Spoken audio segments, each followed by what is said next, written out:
Hello ladies and gentlemen, welcome to 2C TV, your global news channel. I'm Maya 2C and this is your latest update, this time from British politics, the British culture and the attack on the British people. By the people who are at this point inside the establishment, in government, in parliament, in our education system and across the cultural institutions. We've discovered this week that a schoolgirl who only happens to be 12 years old, was told to leave school, to go home, because she was wearing a dress that had the flag of her country, the United Kingdom. Now, of course, she didn't decide to wear a random dress, if the school has a uniform. This was a very specific day. We're going to talk about this. There's some reaction to this already. She's getting a lot of support from a number of people. There is also a video, an interview that she's done with her father, with the son, which we're going to show you a couple of minutes of that. You're going to get your reaction as well. Don't forget, of course, we have our upcoming a new media conference coming up on the 9th of August. Join us. You can now use the promo code 2C50 to get 50% off of our tickets by going on 2cevents.tv. Get all the information. The latest, obviously, big announcement that we have in terms of guests joining us is also my good friend Ridvan, or Apostate Prophet, who's also going to be joining us alongside all the others that we have announced. First things first, let's talk about Courtney. Courtney Wright, 12 years old, grade A student, very, normal person. She wore a Union flag dress, decided to write a piece about history and culture to celebrate Britain. This happened at the end of last week on Friday. Her father, Stuart, was told to come and collect his daughter because apparently it's offensive to wear that. Now that day, that was a very special day for that school.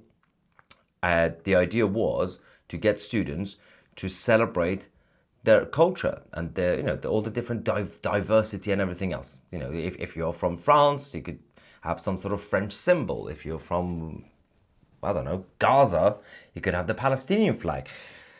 But apparently everybody could do it apart from the British school kids who are natives.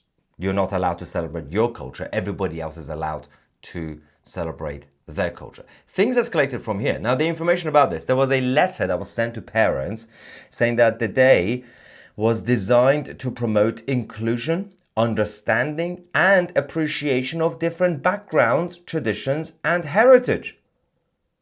But apparently not the British heritage. Now, Stuart, the father, said that the school's actions went against that message. Courtney didn't do anything to be political, according to her father.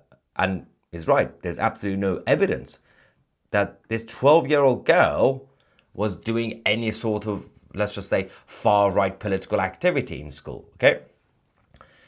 Then we had this statement from the trust. Obviously, this was at the Bilton School.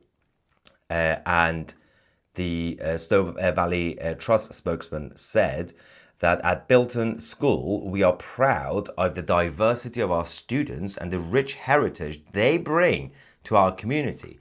We are committed to fostering an environment where every pupil feels respected, valued, and included.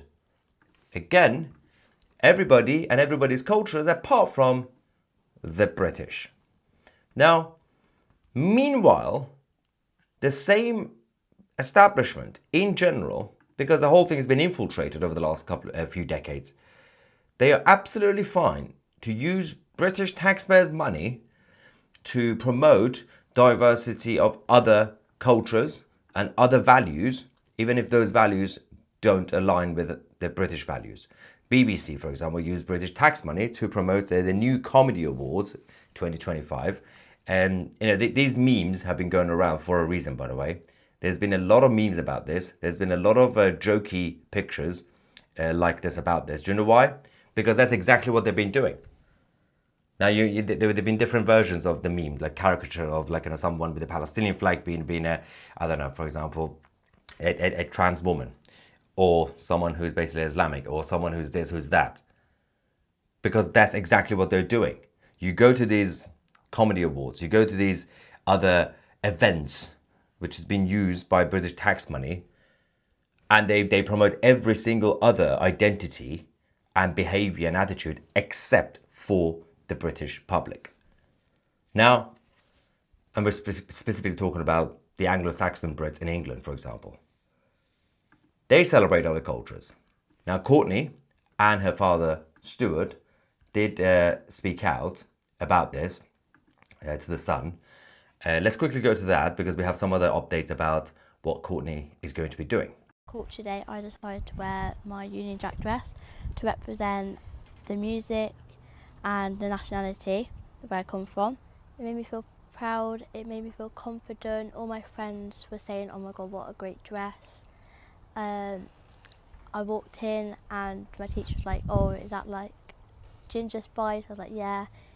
It felt normal, I felt proud, yeah. The first teacher I saw, she straight away just took me to go get changed. She didn't want to hear about my dress or see it. She just straight away wanted to get changed and not be in it. Another teacher tried to stop me and said, you can't be in that, it's your nationality and not your culture. And some other girl who's wearing her family tradition, like rugby top, got told to change as well. They asked me to come with them and to change into a second-hand school uniform. And then they said that I didn't sign a form when the head of year did ring my mum and she said she did sign it, yet they still didn't want me to wear it. That's insane. The whole thing is insane, by the way. Considering that they're going around saying, well, we still do believe in equality and in inclusion. This is no longer about inclusion. This is no longer about even multiculturalism or diversity, because you are excluding some cultures, and those cultures happen to be the native cultures in Western Europe. It's crazy, right? Anyway, let's see what Stuart said. I went to the school, pick her up to see your daughter, who's, she's a grade A student, and she's sat in reception like she's being punished for something. She wasn't allowed in school, she wasn't allowed to take part, the school wasn't willing to read her speech, they weren't interested in anything she had to say. She was literally put out to one side and Crazy. Treated like she was doing something wrong, and you could see in her face, she didn't, she was upset. It's terrible, because this is a 12-year-old child's interpretation of what British culture is to her. So, for example, mine would be perhaps a man with a pinstripe suit and a bowler hat, drinking a cup of tea. A 90-year-old person's might be something else, but this is a 12-year-old's representation of what British culture means to her, and she was silenced and she was shut down, and she wasn't the only one. There was other kids there. It's fascinating because the idea, the reason that they did this was also to essentially show, if these people complain, the cancel culture is going to come out against them, because they're going to say, classic, the father and the daughter, they all love the flag, so they must be far right. They must, but they're the whole stereotypical, gammons and all that. Well, ironically, when Stuart was talking, saying, well, his interpretation of British culture is very, very old school. It's basically like Jacob Rees-Mogg's father. So not necessarily some sort of topless man having fish and chips by the seaside, which, by the way, there's nothing wrong with that, but this is what they want to use as a caricature to attack everybody. Speaking of fish and chips by the seaside, Tommy Robinson, good friend of mine, had decided to actually help out Courtney and give her a platform, of course, with the consent of her parents as well. Everyone's going to be in London on the 13th of September. Tommy said this: they stopped this brave little girl giving her speech to a classroom of 30 pupils. Millions will watch as she delivers her speech on stage on the 13th of September in London. I can already see the reception she will receive. Our British pride will not hide. Now, I'm going to also read out what Courtney was supposed to be. Well, what she wrote, the piece that she wrote for this so-called cultural day. But Tommy wasn't the only one. Suella Braverman also responded, the Tory MP, saying, this is terrible. A shameful indictment of the free speech crisis and the capture of our schools by a leftist DEI agenda that hates Britain. I would be pleased to take Courtney and Stuart on a trip around Parliament if someone can help me contact them. And Courtney, you must wear that amazing dress. Now, that aside, Courtney did write a piece, okay, for that the cultural day for her school. Let's just see if this 12-year-old girl is some sort of far-right Mussolini, okay? This is the piece. Today, I want to talk about my culture, British culture, and why it's important to me. In Britain, we have lots of traditions, including drinking tea, our love for talking about the weather, and we have the royal family. We have an amazing history, like kings and queens, castles, and writers like Shakespeare.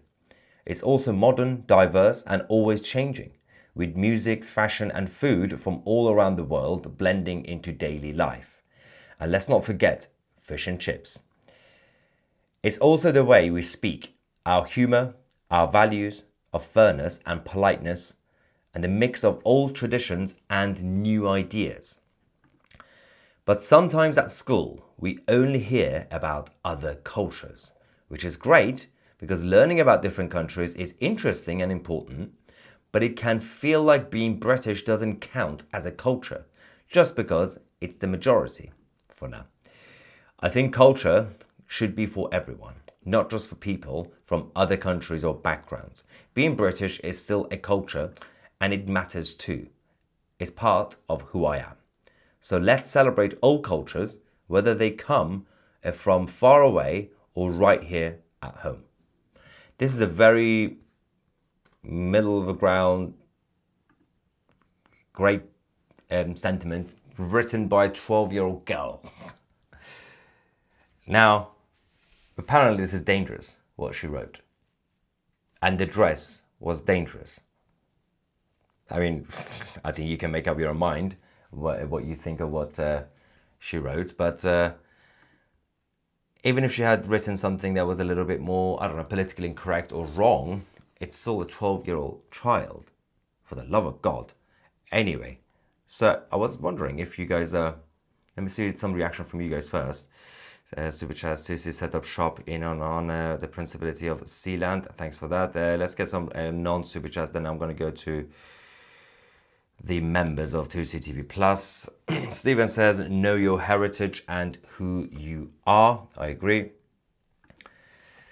Chloe says, I wonder how this woke school would react to my white British and Filipino niece and what nephew did. What did they do?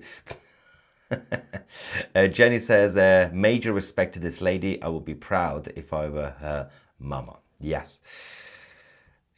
I've just been shocked since I heard this, because we've been hearing a lot about these sort of stories, a lot of about the idea of people, adults, political people saying controversial things and getting cancelled and this and that. But this time, an innocent 12-year-old child, it's not even, for example, that she got cancelled because of something that her dad did, for example. No. Her dad is being cancelled because of what she did. And she's getting cancelled too. It's weird. So it's reaching a whole new level, which makes it very difficult to even be able to debate and have some sort of civilized conversation with the other side. Because until now, they would say, no, the only problem we have is with the very powerful far-right people, adults who have positions of power. We are fighting against the power. Are you telling me that 12-year-old schoolgirl is in a position of power? Are you really scared of her? It's no longer about that. The left is the power. The UK has been invaded by military-aged men strategically placed around the country and whom everyone is afraid of and empowered by local law enforcement. Speaking of local, the next update we're going to bring you guys in about a couple of hours or so is also about the local authorities and local politicians, including Reform UK, one of the leaders. Reform UK's position in this case is to increase immigration, which goes against what the party leadership have been saying. But that's for a different time. We're going to talk about that as well later. oxymoron. GB News didn't mention Tommy Robinson's invitation. Of course, they're not gonna. Why would they do that? Nigel will not be happy that his channel is promoting Tommy. It's not gonna happen. Why would I do that? Anyway, do we have some reaction from the lovely members of 2CTV Plus? Yes, we do. Right, let's quickly get some reaction here. There we go. Dasman says, you belong here, it says. Maybe not all people, I wonder. Oh, that's the banner by the outside the school. The Bilton school. Yeah, you belong here. You can thrive here as well, apparently, but no. Those who shout the loudest about freedom of speech are those who want to destroy it. A shame. Well, same with their culture and religion. You know, DEI is division, exclusion, and isolation. That's a good one. Lady J. Windsor says that they want to erase us and our culture. But also, it's not really just about the culture, because we are talking about the culture, and that's what Courtney was talking about. But it's also about the identity, the literal physical identity of the people from Britannia overall, whether you talk about the Anglo-Saxons or the Scots or whoever else.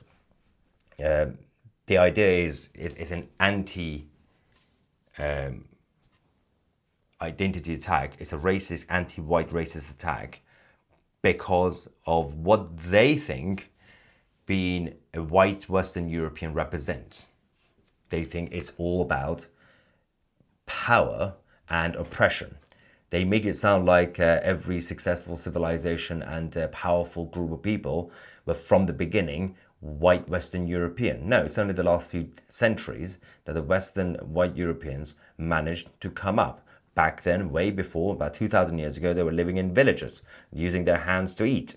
But of course, with the civilization increasing from Rome and Christian values, an organization that was eventually developed in tribes in places like England and many other places, eventually these cultures decided to become organized, disciplined, have the right values, again combined with Christian values that came from Rome, and then Europe became Europe.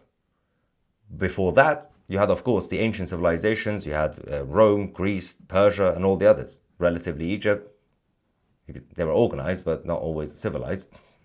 Having said that, if you're going to talk about power, if you're going to talk about oppression, what about all the other former empires? Are you going to go and talk about Rome, or now what we call Italians? It's funny because nowadays, obviously, they consider Italians as the white Western Europeans. Like that, Italians are white too, apparently, and the Greeks and everybody else, and the Persians. But the reality is that they simply hate what's been successful recently. And that's primarily, you can see, the British Empire and the white Western Europeans, especially those who went to North America and established the United States of America and other places. It's the politics of envy and self-hatred that they are promoting.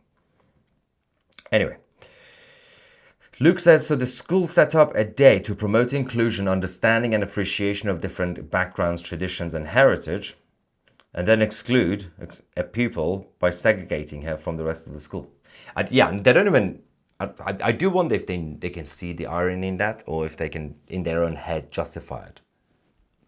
You know, because you might think they think like the rest of you. They don't. These are complete different creatures in their heads. The people who are doing all this nonsense. Christiana says, I hope her story goes far and wide so it can be a testament of a need for change. Civic education should be compulsory in all schools. It's not necessarily the actual education. It's the same with when people said, what will help people is if people are informed or educated. That's irrelevant. Okay, I can teach you, for example, what this means. I can teach 3 of you what this is. 1 of you will understand it. 1 of you will still interpret it the way you want to.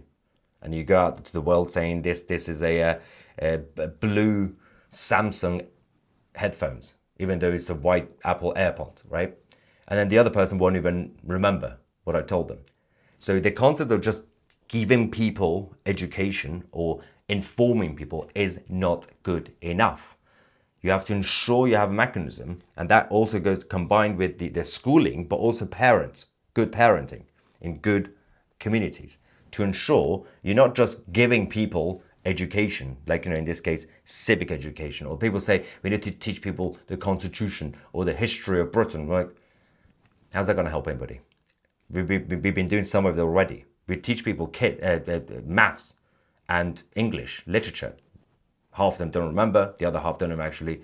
They just see it the way they want to see it. You have to ensure that you have the right teachers, the right curriculum, and good parenting. Because this is exactly what the liberal side have been doing for decades and decades. The liberal side is saying, okay, so we're going to have to teach the kids this, that, and that. It's not about what you're teaching, it's about how you're teaching it. It's not what's on paper, it's what's underneath that matters. Anyway, so this is the latest update on the chaos that is the United Kingdom of Great Britain and Northern Ireland. We will come back shortly in a couple of hours because we have an update about Reform UK and a local leader of Reform, one of the council leaders, who's come out to write a letter to the Home Secretary of the Labour government to ask for more migrants. Apparently we need more migrants in this country. Anyway, don't forget to download the 2CTV app, the home of geopolitical news, on your app store. I'm Maya 2C, and we are the media.